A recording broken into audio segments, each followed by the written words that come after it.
Hello. Welcome to my show. I'm gonna start posting more of these.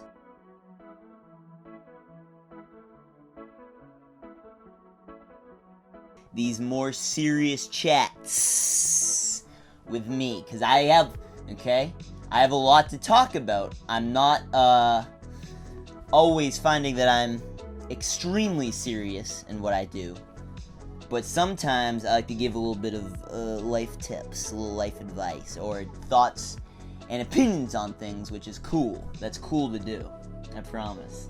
So I want to talk about the experience that I recently had.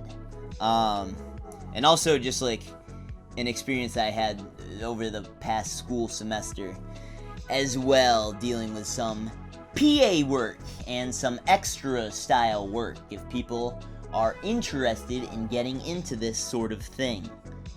Let's talk about PA work. So back in March, I did my first PA job. Really, I've done, small video shoots and stuff like that for smaller projects for a lot of different people along the way. Okay, I help out people at school with their short films, or I did. Don't go to school no more. And that is a good experience. I recommend that you start there if you're looking to get into kind of PA work and working with video equipment and lighting and sound and all that good stuff. You should start out either by taking classes to do so, or you should start out helping out with just fellow students, anyone that you know that's into filmmaking. Ask if you can work on their short film, or if they offer it to you, all the better. Do it. But yeah, so I had a little bit of experience with that type of thing at that point, and including making my own short videos for Flying Meatballs 22 and the Velcro Initiative and awesome stuff like that. So this March, when my great head of the communications department at BSU was reaching out to see who wanted to work on a movie, because he heard that some guy was planning on coming and making an independent feature-length film, which excited me because it was my first feature-length that I'd be working on. So I took that opportunity. I emailed that sweet little man and I said, please let me work on your short film. And I think that with PA work, you really have to say what you want to do, because otherwise the director is just gonna throw you wherever there needs to be a fit. You know what I mean? And it might not necessarily be what you want to do. So I know some people, including myself, have some fears of maybe talking on the phone a little bit or whatever, or just reaching out to people at an early time. You want someone else to reach out to say the director first before you do. Don't do that, because I think that you can seriously limit yourself if you can do it. So it's hard to push over that anxiety, I know, but if you can do it, because then if you're the first person to hit that director up, to reach out to him, to contact him, then you're going to be able to do what you want to do, because then he'll probably offer it to you first. He'll say oh, what are you interested in doing? I'm interested in set design work or sound or lighting or whatever I want to do. And so that was one thing that I learned. I think I was the third person to reach out to him. I could have reached out to him earlier, but I was just nah, I'll let someone else talk to him first. And then just, I don't know, call back after I'm done. I was probably going for shooting some kind of video at that point in time. I don't know, I wanted to get that out of the way first. And I shouldn't have. I should not have done that. I should have reached out to him right away, and I should have said, this is what I want to do. I want to do some sound stuff or some lighting stuff. But in the end, I actually am not. I ended up liking what it was that I did, which was set design work. I was placed in that field, and it was a good experience for me. No matter what, especially for me, I like to see all sides of the biz. So that wasn't something that I particularly like to do, but it actually got me more into it, doing it for that feature-length film. It's called Being Dead.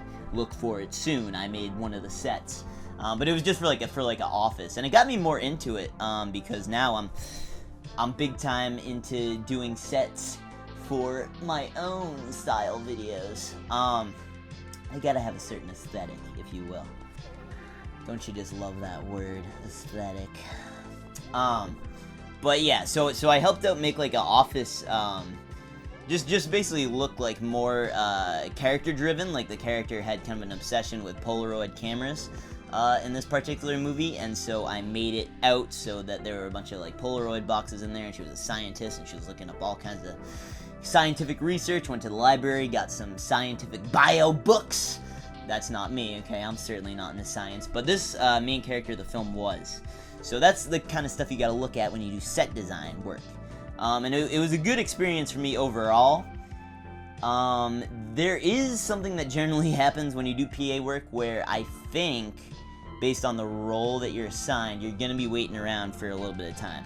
I think that's just general with any like movie set, is you're going to be waiting around unless it's like super, super organized. So far, both productions that I've been to have not been the most organized, but they were fairly efficient. I just ended up waiting around for like, I don't know, what had to be like 5 solid hours in between there. But it's cool. So like I would say like for those 5 hours that you kind of are just waiting around for, unless you're like an extra, you should try to do PA work if you're into it, because you can really get a lot more out of what goes on behind the scenes in terms of film work.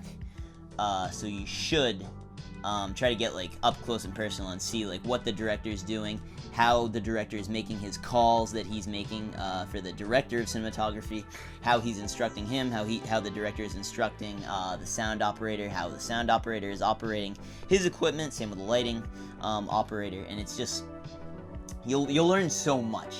I certainly did, and I got to help out with like making some cool smoke effects too that day. And I wouldn't have been able to do that if I just like sat around in the set design area where I made up an office space. I wouldn't have been able to do that, which was cool. So always seek out what you can do, what else you can do, because there is a lot of work that there is to be done that you can do. So what else was I going to talk about? Oh yeah, so that was kind of my experience with being a PA. After I like originally set up the office, it probably took like 3 hours or so.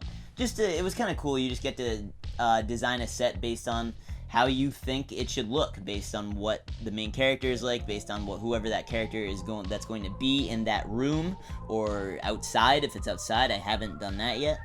Decorated an outside area, at least not for a feature length. But yeah, I mean, it's cool. And then like after the 5 hours pass, or however long it is, you will eventually, your work will pay off, because I kept being like, oh man, I want him to see my set design, I want him to see what I've done. And so he eventually did. Like after the 5 hours of just shooting other stuff for the movie, we went up to the office and we looked at it, and the director was like, it's pretty good, David, but he ended up changing like a bunch of stuff anyways. But that's just gonna happen in the film world. They're always gonna change, and maybe not if you're an extreme professional at what you do, but I mean, likely if you're a PA, you're breaking into the business, really. You know what I mean? This is like a lot of people's like first times, or like if they really like PA work, they just do a lot of it. And they get grounded in different fields and aspects of it, which is what I'm kind of looking to do right now, is dip my toes into a bunch of different aspects of the PA work that there is to be done. But yeah, so we shot it in the office, and it was pretty cool. And I was like, yeah, I helped out with this office scene right here. I helped design this, and it was good up until the end. And this is just kind of the general way that PAs work in general. They are often there the earliest, and they are often there the latest, because that's just how it is. Especially under set design, as I learned, because you got to return the set oftentimes to normal if you're not coming back the next day, which this particular film crew was not. So I had to break it down. I stayed like an extra hour and a half after everybody else. But you know, you get paid. Yeah, hopefully you get paid. You shouldn't do too much work if you're not getting paid. I think that's important. You don't want to be taken advantage of. Not with your skill set. No. But yeah, it was super fun, and like you can meet all kinds of people doing this too.